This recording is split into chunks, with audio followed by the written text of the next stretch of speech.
Shining, Dick Halloran. For a guy that has the gift of second sight, Dick Halloran sure should have seen his own death coming. The Shining is Stanley Kubrick's riff on Stephen King's horror masterpiece, where Jack Torrance and his wife and child spend a winter in the Overlook Hotel with some pretty disastrous results.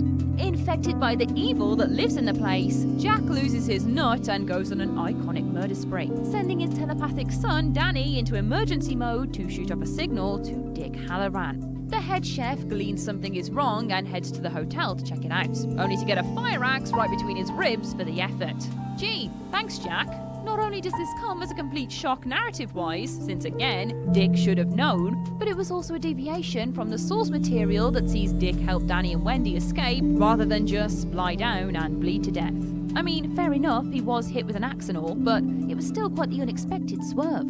7. Don't Look Now, John Baxter.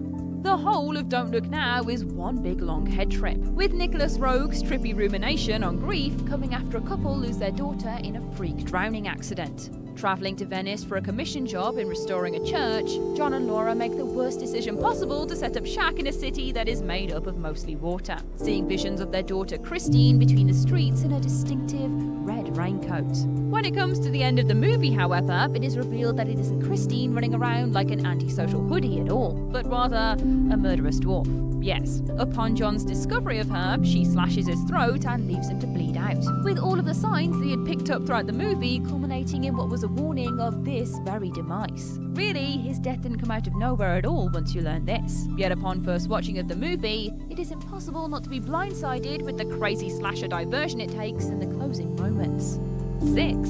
Bandersnatch, Colin. Black Mirror's science fiction sensibility is so heavily rooted in the terrors of technology that it is hard not to consider it out-and-out horror, which is how Bandersnatch has ended up on this list. Scary enough to shake anyone's belief in free will, Bandersnatch is the choose-your-own-adventure movie that launched on Netflix, allowing a viewer to direct Stefan through his life as he attempts to program and release his own similar game in the narrative. There comes a point where the strings propelling these characters are revealed in dramatic fashion, and famous game designer Colin makes Stefan, aka you, the watcher, choose between Stefan jumping off a roof or Colin. The former results in the film ending, and the latter results in a strange dream sequence before Colin mysteriously disappears from the rest of the story, somewhat proving his theory on alternate realities. The choice is one that is thrown at you with no warning, and selecting Colin has that haha no but really vibe to it until the guy just outright accepts his command to his own death with a simple fair enough.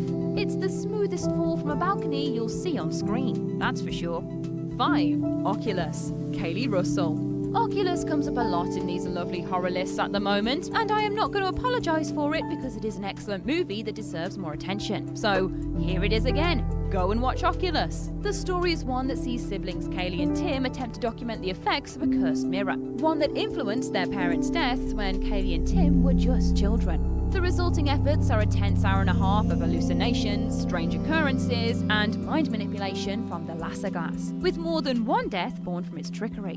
Kaylee stabs a vision of her mother in the neck, for example, before realising it was actually her visiting fiancé coming to check in on her. By far the worst is Kaylee's death at the end of the movie though, where she's tricked into looking into the mirror as Tim activates the kill switch, a booby trap designed to smash the glass should they become compromised by its, guessed it, a tunnel that leads to an underground water system originally intended to be recycled by the government. When they get there, however, they find that their journalistic endeavour is one that comes with a severe health risk attached. Reports of homeless people using the tunnel disappearing go hand in hand with a mysterious creature, with the tunnel recycling plan getting canned in the process and covered up by the government, which the crew soon learn. Early on, as they try and escape, however, a security officer finds them and attempts to take them to safety, only for one of the most surprising jump deaths in the movie to happen as a giant form rushes past and takes him into the darkness. After seeing the bloody mess left behind by its other victims, it is safe to say that he didn't make it.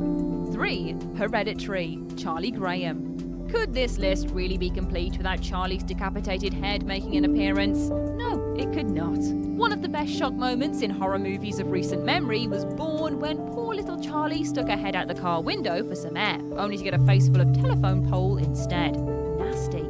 Hereditary follows the Graham family in the wake of grandmother Ellen passing away. It soon becomes apparent that the secretive Ellen isn't quite finished interfering with the Graham's life though, and death is no barrier to her intervention, with a strange supernatural influence taking hold of their home. And then it takes hold of Charlie's head too.